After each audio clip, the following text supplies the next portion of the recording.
পাঠ করছি সুমিতা চক্রবর্তী চ্যাটার্জির লেখা গল্প ঝড় থামার পর। ফ্ল্যাটে ঢুকে বাজারের ব্যাগটা রেখে শোয়ার ঘরে পা দিতেই মোহিতের তীক্ষ্ণ প্রশ্নের সম্মুখীন হয় বিপাশা। আজকে এত দেরি যে? অফিস ছুটি তো অনেকক্ষণ আগেই হয়েছে। এতক্ষণ কার সঙ্গে সময় কাটালে? পঙ্গু অসুস্থ স্বামীর কাছে আর ফিরতে ইচ্ছে করে না, তাই না?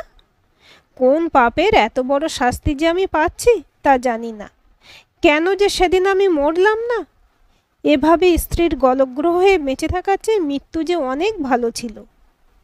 বিপাশা মোহিতের কথার কোনো উত্তর না দিয়ে অন্য দিনের মতো আজও দীপকের কাছে জানতে চায় সারাদিনে সব কিছু ঠিকঠাক ছিল কি না, বিপাশাকে কিছু জানানোর প্রয়োজন আছে কি না, ইত্যাদি ইত্যাদি। বিপাশার সঙ্গে কথা হয়ে যাওয়ার পর দীপক চলে যায়। ওর কাজের সময় সকাল 8টা থেকে সন্ধ্যে 7টা পর্যন্ত। তবে পারস্পরিক বোঝাপড়ার মাধ্যমে প্রয়োজনে কখনো কখনো সময়ের একটু এদিক ওদিক হয়। যেমন আজকে দোকান বাজারের কেনাকাটা করতে গিয়ে অন্য দিনের তুলনায় দেরি হয়ে গেছে। বাড়ির কাজ, বাইরের কাজ সব কিছু তো ওকেই সামলাতে হয়। কখনো কখনো অফিসের কাজে আটকা পড়ে যায়, তখন বাড়িতে কল করে জানিয়ে দেয়। অন্যদিকে শনি রবিবার ও ছুটির দিনে কখনো কখনো দীপক ছুটি নেয়। বিপাশা সেদিন সবেতনেই ওকে ছুটি দেয়। বছরখানেক আগে এক মারাত্মক পথ দুর্ঘটনায় মোহিতের একটি পা বাদ যায়, আর একটি পা অকেজো হয়ে যায়। এছাড়াও সারা শরীরে কম বেশি অনেক আঘাত লাগে। প্রায় 2 মাস হাসপাতালে ভর্তি থাকার পর বাড়িতে এসেও বছরখানেক ধরে সম্পূর্ণরূপে শয্যাশায়ী সে। মোহিতের দেখাশোনার জন্য দীপককে নিয়োগ করা হয়। কর্তব্যপরায়ণ ভদ্র স্বভাবের দীপক এখন ওদের পরিবারেরই একজন হয়ে উঠেছে। মহিলা আয়া রাখার বিরোধী ছিল মোহিত, তাই দিনের বেলায় পুরুষ আয়া রাখা হলেও বিপাশার নিরাপত্তার কথা ভেবে রাতের জন্য একজন বয়স্ক মহিলা আয়া রাখা হয়। তিনি সকাল 7টায় চলে যান। ওই সময়ের মধ্যে মোহিতের জন্য যেটুকু কাজ করার প্রয়োজন হয় শুধুমাত্র সেইটুকুই তিনি করে উঠতে পারেন। রাতে কাজ প্রায় থাকে না বললেই চলে। বিপাশাকেও তিনি কোনো কাজে সাহায্য করেন না। বিপাশার মনে হয় দিনের বেলায় কোনো মহিলা আয়া থাকলে ওর কিছুটা সুবিধা হতো। এখন যতই অসুবিধা বা তাড়া থাকুক না কেন, ওকে মোহিতের জন্য ব্রেকফাস্ট থেকে শুরু করে বিকেলের জল খাবার পর্যন্ত সব কিছু বানিয়ে আগেভাগে রেখে অফিসে যেতে হয়। মোহিতের দেখাশোনা দীপক খুব ভালো মতো করলেও রান্নাবান্না কিছু করতে পারে না। তাই মোহিতের প্রয়োজন মতো কিছু খাবার বানানোর ব্যাপারে কোনো সাহায্য বিপাশা ওর থেকে পায় না। মোহিত রোজ রোজ বাইরের লোকের হাতে রান্না খেতে পছন্দ করে না। তাছাড়া রোগী মানুষের রান্নার ভার রান্নার লোকের উপর দিতে বিপাশাও ঠিক ভরসা পায় না। এই 1 বছরে মোহিত শারীরিকভাবে অনেকটা সুস্থ হয়ে উঠলেও মানসিকভাবে অসুস্থ হতে শুরু করেছে। দুর্বল মনে নানা রকম কুচিন্তা বাসা বেঁধেছে। বিগত 2.5-3 মাস ধরে ওর মনের মধ্যে বিপাশাকে নিয়ে সন্দেহ দেখা দিয়েছে।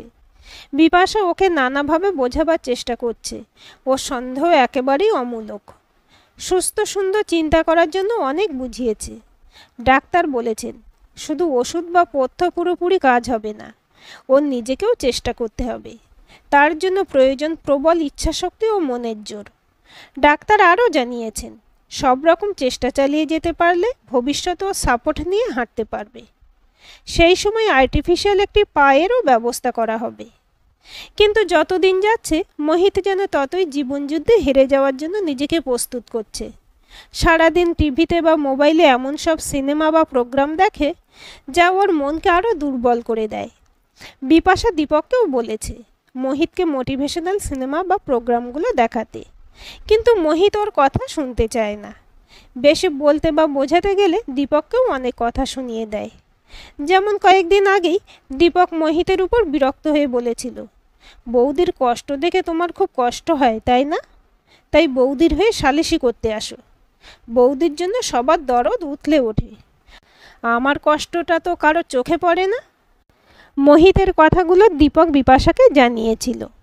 বিপাশা মোহিতের কষ্টটা ভীষণভাবে অনুভব করে। তাই তো এখনো পর্যন্ত কোনো দিনও মোহিতের কথায় রাগ দেখায়নি বা ঝগড়া করেনি, শুধু বোঝাবার চেষ্টা করে যাচ্ছে। আশায় রয়েছে মোহিত তাড়াতাড়ি সুস্থ হয়ে চলাফেরা করতে পারবে, নিজের কাজগুলো করতে পারবে। তখন ও আবার আগের মতো হয়ে যাবে। ওরা দুজনেই সফটওয়্যার ইঞ্জিনিয়ার। বিয়ে হয়েছে 4 বছর আগে। প্রেম করে বিয়ে। এই বিয়েতে দুবারেরই সমর্থন ছিল। দুজনেই কলকাতায় অবস্থিত দুটি নামী কোম্পানির সঙ্গে যুক্ত। মোহিতের ডাক্তার বলেছেন আর মাসখানেক পর থেকে বিছানায় বসে মোহিত ল্যাপটপে একটু একটু করে কাজ শুরু করতে পারবে। বর্ধমানে মোহিতদের একটা ফার্ম হাউস আছে। ওর বাবা মা সেখানেই থাকেন। মাঝে মধ্যে ওদের কাছে এসে কিছুদিনের জন্য থেকে যান। বিপাশার বাবা মার বাড়ি দুর্গাপুরে। দেখতে দেখতে আরও 4টে মাস কেটে যায়।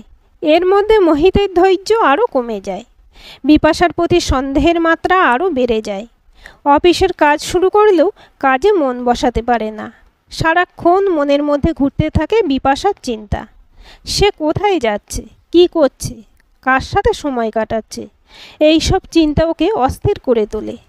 মুখের ভাষাও রুচিবোধ হারায়। প্রতিদিন সকাল থেকে রাত পর্যন্ত অফিস এবং বাড়ির কাজে টেনশন, চাপ, সেই সঙ্গে মোহিতের আজে বাজে কথা এবং ব্যবহার বিপাশা নিতে পারে না। এরই মধ্যে সময় নিজের গতিতে এগিয়ে চলে। ক্রমে পরিস্থিতি এমন জায়গায় দাঁড়ায় যেখানে মোহিতের সঙ্গে থাকাটাই ওর জন্য দুর্বিষহ হয়ে ওঠে। ও নিজেও মনের জোর এবং স্থিরতা হারিয়ে ফেলে। মনের মধ্যে যেন অন্ধকার ঘনিয়ে আসে। দমবন্ধ এক পরিবেশ সৃষ্টি হয়। বাড়িতে থাকলে বাইরের লোকজনের উপস্থিতিকে তোয়াক্কা না করেই দুজনে দুজনকে দোষারোপ করতে থাকে। অশান্তি চলতেই থাকে। হঠাৎই একদিন বিপাশা আশ্চর্য হয়ে লক্ষ্য করে মোহিত কেমন যেন চুপচাপ হয়ে গেছে। ওকে কোনো বাজে কথা বলছে না বা খারাপ ব্যবহার করছে না। বিপাশাও নিজে থেকে প্রয়োজনের বাইরে ওকে কিছু বলে না। দীপকের থেকে জানতে পারে মোহিত কয়েকদিন ধরে টিভিও দেখছে না, চুপচাপ শুয়ে থাকছে আর মাঝে মাঝে ল্যাপটপে কাজ করছে। প্রয়োজনের বাইরে দীপকের সঙ্গেও কথা বলছে না। বিপাশা বুঝে উঠতে পারে না মোহিতের মাথায় ঠিক কী চলছে। প্রায় সপ্তাহখানেক পরে একদিন মোহিত বিপাশাকে কাছে ডেকে বলে, এতদিন ধরে তুমি আমার জন্য অনেক করেছো। আমি আর তোমার কাছে আমার ঋণের বোঝা বাড়াতে চাই না। আমার জন্য তোমার জীবনটা নষ্ট হোক তাও আমি চাই না। তাই আমি ঠিক করেছি তোমায় মুক্তি দেব। ভয় নেই, আমি আত্মহত্যা করব না। বাবা মাকে ফোন করে বলেছি এখানে আসতে। তারা এলে আমাকে বর্ধমানে নিয়ে যেতে বলবো। জানি না আর কোনো দিনও আমি বিছানা ছেড়ে উঠতে পারবো কি না। এই ফ্ল্যাটটা আমাদের দুজনের নামেই রয়েছে। আমি শুধু তোমার নামেই করে দেব। এতে আমার কোনো শর্ত থাকবে না। কিছুদিনের মধ্যেই আমি তোমার কাছে ডিভোর্স ফর্ম পাঠিয়ে দেব। ডিভোর্স হয়ে গেলে তুমি নিজের মতো করে তোমার জীবনটাকে গুছিয়ে নিও। আমার আর একটা অনুরোধ আছে তোমার কাছে। বাবা মা যেদিন আসবে সেদিন থেকে আমি চলে যাওয়া পর্যন্ত এই 2-3 দিন তুমি অন্য কোথাও যদি থাকার একটা ব্যবস্থা করতে পারো তাহলে খুব ভালো হয়। আমি চাই না এ সময় বাবা মার সঙ্গে তোমার দেখা হোক। বিপাশা কি বলবে ভেবে পায় না। পুরো ঘটনাটাই ওর কাছে একেবারে অপ্রত্যাশিত। অ্যাক্সিডেন্টের আগে এবং পরেও কয়েক মাস পর্যন্ত মোহিত এভাবেই বিপাশার কথা ভাবত। ওর ভালো থাকাতেই গুরুত্ব দিত। কিন্তু এতদিন ধরে একটা ঘরে একইভাবে বদ্ধ থাকতে থাকতে মোহিত মানসিকভাবে এতটাই বদলে গেছে যে সব বুঝেও ইদানিং বিপাশা আর এই সম্পর্কটাকে টেনে নিয়ে যেতে পারছে না। ক্লান্ত হয়ে পড়েছে। মোহিতের বলা কথাগুলো বিপাশার ক্লান্ত বিধ্বস্ত মনে যেন একটু সতেজ হাওয়া নিয়ে আসে। একটু ভেবে নিয়ে ও বলে, তুমি যাতে ভালো থাকবে তাই করো, আমার কোনো আপত্তি নেই। বিপাশা যে এত সহজে পুরো ব্যাপারটা মেনে নেবে মোহিত তা ভাবতে পারেনি। অভিমানে ওর মন ছেয়ে যায়। বেশ কিছুদিন ধরেই ওর মনে হচ্ছে এভাবে বেঁচে থাকার কোনো মানে হয় না। ওদের দুজনের মধ্যেকার ভালোবাসা, পারস্পরিক বোঝাপড়ার যে পর্যায়ে এসে দাঁড়িয়েছে সেখানে বেঁচে থাকাটা যেন একটা চরম শাস্তি। ধীরে ধীরে পরিস্থিতির শিকার হতে এখন পরিস্থিতি ওদের গ্রাস করে ফেলেছে। শরীর মন কোনো দিক থেকেই আর ঘুরে দাঁড়ানোর ক্ষমতা নেই। প্রথম 1 বছর চিকিৎসায় সাড়া দিয়ে ওর যতটা শারীরিক উন্নতি হয়েছিল এখন আর তা হচ্ছে না। যতটা উন্নতি হওয়ার কথা তা হচ্ছে না দেখে ডাক্তারও চিন্তিত হয়ে পড়েছেন। মোহিতের মনে হয় বিপাশা যদি ওর থেকে দূরে সরে যায় তাহলে ওর যত কষ্টই হোক না কেন বিপাশা তো বেঁচে যাবে। ও তো এমনিতেই মরছে, অমনিতেও মরবে। বিপাশার হাতে এখনও সপ্তাহখানেক সময় আছে। নিজের বাবা মার সঙ্গে এ নিয়েও কোনো কথা বলে না। মোহিতের বাবা মার সঙ্গে ওর খুব ভালো সম্পর্ক। একবার ভাবে এই ব্যাপারে তাদের সঙ্গেই কথা বলে জানতে চাইবে তাঁরা কি চান। কিন্তু পরে মনে হয় তাদের চাওয়া না চাওয়ার উপর নির্ভর করে এখন ওদের মানসিকতা তো আর বদলে যাবে না। তাই মোহিত যা বলছে ও সেটাই করবে। এতে বিপাশাকে সবাই স্বার্থপর ভাবলেও ওর কিছু যায় আসে না। পরদিন অফিসে গিয়ে ওর কলিগ এবং একই সঙ্গে প্রিয় বান্ধবী রিয়াকে সব জানায়। সব শুনে রিয়া বলে, এই সিদ্ধান্তটা দুজনের জন্যই ভালো। তুই এত বুঝিয়ে বা স্যাক্রিফাইস করেও ওর মধ্যে কোনো পরিবর্তন আনতে পারলি না। নিজেকে সুস্থ করার কোনো ইচ্ছেও যেন ওর আর নেই। দেখ, হয়তো পরিবেশের পরিবর্তনের কারণে মোহিতের মধ্যেও পরিবর্তন দেখা দেবে। তুই বলেছিস আঙ্কেল আন্টি খুব স্ট্রং মাইন্ডেড, অর্থেরও অভাব নেই। বাবা মার কাছে গিয়ে থাকাটা ওর জন্য হয়তো ভালো হবে। আঙ্কেল আন্টি এলে তুই আমার বাড়িতে এসে থাকিস। রিয়া, 1 সপ্তাহ ধরে মোহিত কিন্তু আমার সঙ্গে খারাপ ব্যবহার করছে না। অবশ্য প্রয়োজন ছাড়া কথাও বলছে না, খুবই চুপচাপ রয়েছে। এমন নয় তো যে ও নিজের ভুল বুঝতে পেরে অনুতপ্ত? হতেও পারে, আবার নাও হতে পারে। এমনটাও হতে পারে যে মনে মনে ও একটা প্ল্যান তৈরি করছে বলে চুপচাপ রয়েছে। প্ল্যান মাফিক কাজ না হলেও ও হয়তো আবার আগের মতোই অসহিষ্ণু হয়ে যাবে। বিপাশা এ নিয়ে আর কিছু বলে না। আজ দুপুরে মোহিতের বাবা মা আসবেন। ইতিমধ্যে বিপাশা মোহিতের প্রয়োজনীয় সব জিনিসপত্র সুটকেসে ভরে দিয়েছে। ওষুধপত্র ও চিকিৎসার ব্যাপারে শ্বশুর শাশুড়িকে যা বলতে হবে সব দীপককে বুঝিয়ে বলেছে। দীপকই ওদেরকে সব জানাবে। সবার জন্য রান্না করে সব কিছু গুছিয়ে রেখে নিজের কিছু জামা কাপড় এবং প্রয়োজনীয় জিনিসপত্র একটা বড় ব্যাগে ভরে ফ্ল্যাটের ডুপ্লিকেট চাবি সঙ্গে নিয়ে বিপাশা সকালবেলায় অফিসের উদ্দেশ্যে রওনা হয়। অফিস ছুটির পরও রিয়ার ওখানে চলে যাবে। রাস্তায় বেরিয়ে আজ ওর মনের মধ্যে একটা অন্যরকম কষ্ট হয়। সারাদিন কাজে মন বসাতে পারে না। বুকের ভেতরটা কেমন যেন ফাঁকা ফাঁকা লাগে। নিজেকে স্বার্থপর মনে হয়, আবার নিজেই নিজেকে বোঝায় এছাড়া ওর অন্য কোনো উপায় ছিল না। মোহিতের মা বাবা অভিজ্ঞ মানুষ, তারা ওকে ঠিক ভালো করে তুলবেন। মোহিতের কারণে বিপাশা ও নিজের জীবনটাকে এভাবে নষ্ট করে দিতে পারে না। ও মনটাকে যতই বোঝাক না কেন, মন কিছুতেই শান্ত হয় না। অফিস ছুটির পর রিয়া আর ও একটা ক্যাব ভাড়া করে রিয়ার ফ্ল্যাটে যায়। রিয়া একাই থাকে, তাই আর কাউকে কিছু বলার দরকার হয় না। বিয়ের পর এই প্রথমও মোহিতকে ছাড়া কোথাও থাকবে। সারাক্ষণ মোহিতের মুখটাই ওর চোখের সামনে ভাসতে থাকে। ওর মা বাবা সময় মতো এলেন কি না, দীপক সব কথা ঠিকঠাক গুছিয়ে বলতে পারলো কি না, এসব চিন্তা মাথায় ঘুরতে থাকে। শেষে ও দীপককেই কল করে। দীপক জানায় আজ দাদা ওকে অন্য দিনের তুলনায় অনেকটা আগেই ছুটি দিয়েছে। বলেছে বাবা মা আছেন, তাই কোনো অসুবিধা হবে না। সব ঠিকঠাক আছে জেনে নিয়ে বিপাশা কথা শেষ করে। রিয়া ওর জন্য চা জল খাবারের ব্যবস্থা করতে গেছে।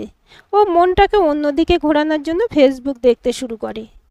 হঠাৎ ওর চোখের সামনে একটা ভিডিও আসে।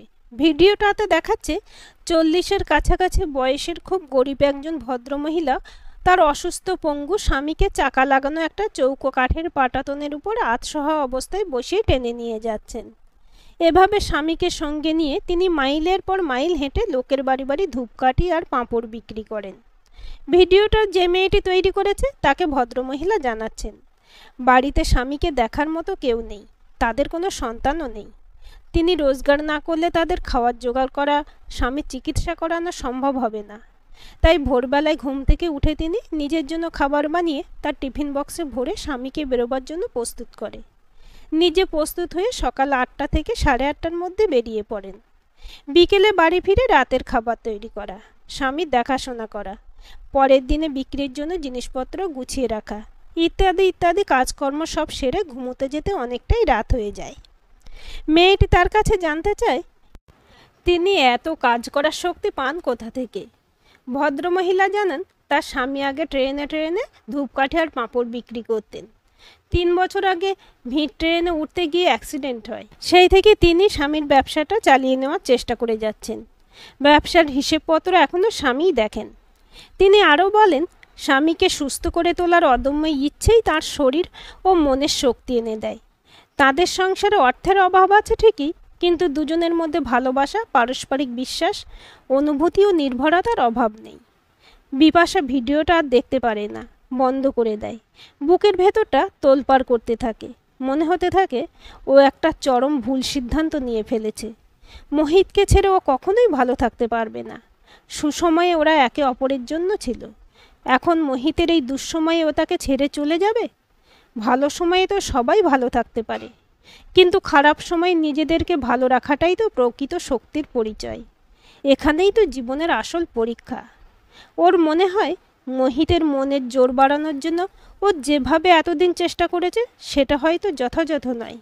ওকে অন্যভাবে বোঝাতে হবে, সেই সঙ্গে ওর জন্য আলাদা করে সময় দিতে হবে। ঘরে বাইরে সব কাজ সামলাতে গিয়ে ওকে ব্যক্তিগতভাবে সময় দেওয়াটাও আর হয়ে ওঠেনি। এই সময় নিজের কথা ভাবলে চলবে না। মোহিতের জন্য কতটা স্বার্থত্যাগ করে চলেছে এসব চিন্তা মাথা থেকে দূর করে শুধু ভালোবাসা এবং বিশ্বাসকে পাথেয় করে ও সবটুকু ক্ষমতা দিয়ে মোহিতকে ও সুস্থ করে তুলবেই। আজ ভদ্রমহিলা ওকে অনেক কিছু শিখিয়ে দিয়েছেন। ইতিমধ্যে রিয়া চা এবং গরম ব্রেড পকোড়া নিয়ে এসেছে। কোনো রকমে একটা পকোড়া এবং চা নিয়ে বিপাশা রিয়াকে ওর ইচ্ছের কথা জানিয়ে বেরিয়ে পড়ে। কলিং বেলের আওয়াজ শুনে দরজা খুলে বিপাশাকে দেখে মোহিতের মা অবাক হয়ে যান। বলেন, তুই? তোকে যেতে হয়নি? বাবুই যে বলল অফিসের কাজে তোকে 4 দিনের জন্য কোথায় যেতে হবে, না গেলে চলবে না। ওকে একা রেখে যেতে পারছিস না বলেই তো বাবুই আমাদেরকে আসতে বলল। বিপাশা বুঝতে পারে মোহিত এখনও ওনাদেরকে কিছু জানায়নি। ও তাই বলে, না আমাকে আর যেতে হলো না, আমার জায়গায় অন্য একজনকে পাঠানো হলো। তাহলে তো খুবই ভালো হলো। আমি তোকে কল করব ভাবছিলাম, কিন্তু কাজে ব্যস্ত থাকিস যদি সেই ভেবে কল করলাম না। ফ্রি হয়ে তুই কল করবি সেই আশায় ছিলাম। কথা বলতে বলতে ওরা মোহিতের ঘরে আসে। শ্বশুরমশাই সেখানেই ছিলেন। ওকে দেখে মোহিতের চোখে মুখে যেন আলো খেলে যায়। মুখ দিয়ে বেরিয়ে আসে একটাই শব্দ, তুমি? আমার যাওয়ার আর দরকার হলো না, তাই ফিরে এলাম। শ্বশুরমশাই বলেন, খুব ভালো হয়েছে, সবাই মিলে একসঙ্গে কয়েকটা দিন কাটানো যাবে। আজ রাতে বিপাশা আয়া মাসিকে অন্য ঘরে শুতে বলে নিজে মোহিতের ঘরে থাকে। সবাই শুয়ে পড়লে ও ঘরের দরজা বন্ধ করে মোহিতের কাছে গিয়ে ওকে জড়িয়ে ধরে কাঁদতে থাকে। এক অপূর্ব ভালো লাগায় মোহিতের মন ভরে যায়। ভাবে, কতদিন হয়ে গেল বিপাশা এভাবে ওকে জড়িয়ে ধরেনি, এভাবে ভালোবাসেনি। অনেক দিন পর মোহিতের মনে যেন শান্তি আসে। বেশ কিছুক্ষণ এভাবে থাকার পর মোহিত জিজ্ঞেস করে, তোমার কি হয়েছে, ফিরে এলে কেন? তোমাকে ছেড়ে আমি থাকতে পারবো না, পরিস্থিতি যেমনই হোক না কেন আমি তোমার সঙ্গেই থাকব। এখন থেকে আমরা নিজেদের মধ্যে লড়াই না করে দুজনে মিলে পরিস্থিতির বিরুদ্ধে লড়ব। তুমি সুস্থ হবেই। বলো, তুমি আমার সঙ্গে থাকবে তো? মোহিতেরও দুচোখ বেয়ে জলের ধারা গড়িয়ে পড়ে। কাঁপা গলায় বলে, আমিও তো সুস্থ স্বাভাবিক একটা জীবন চাই। জানি আমার একটা পা আর কখনোই ফিরে পাবো না, কিন্তু আর্টিফিশিয়াল পা লাগিয়ে আমি যদি আবার চলতে পারি, বাড়ির বাইরে যেতে পারি, নিজের সব কাজ নিজেই করতে পারি, তাহলে আমার অদৃষ্টের কাছে আমি আর অভিযোগ করব না। বাকি যেটুকু অসুবিধা হবে তা আমি মেনে নেব। আমি জানি তোমাকে আমি অনেক কষ্ট দিই। আমার অক্ষমতা, অপারগতা আমার মাথা ঠিক রাখতে দেয় না। আমি নিজেই নিজের কাছে হেরে যাই। মোহিতের মাথাটা নিজের বুকের মধ্যে চেপে ধরে বিপাশা বলে, তোমাকে আমি হারতে দেব না, আমি নিজেও আর হারব না। এখন থেকে আমাদের আবার একসঙ্গে চলা শুরু হবে।